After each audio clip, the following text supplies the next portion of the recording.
প্রিয় শেরপুরবাসী খুব মনোযোগ দেবেন। এই রাসূল পাওয়ার জন্য সাহাবীদের পিঠের চামড়াগুলি চলে গেল।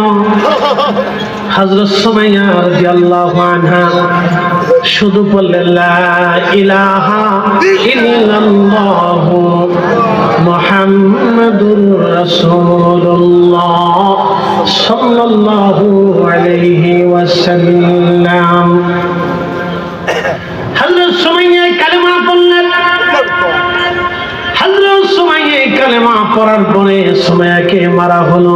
কেন মারা হলো? সুমাইয়া তো কারো সন্তান চুরি করে নেয় নাই, সুমাইয়া তো ব্যভিচার করে নাই, সুমাইয়া তো কোনো মানুষ হত্যা করে নাই, সুমাইয়া কারো বাড়ি আগুন লাগাই নাই। কিন্তু সেই দিন আবু জাহেল সুমাইয়া রাদিয়াল্লাহু আনহাকে ধরে নিয়ে গেলেন।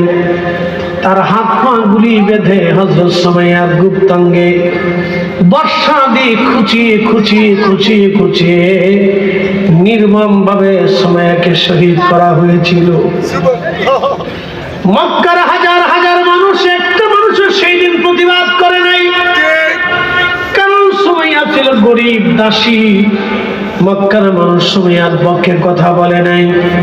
একটা কথা মনে রাখবেন, চিরাচরিত ভাবে গরিব যারা সারা জীবন তারা শোষিত হয়, গরিব মানুষ কখনো তার অধিকার পায় না। কথা বলে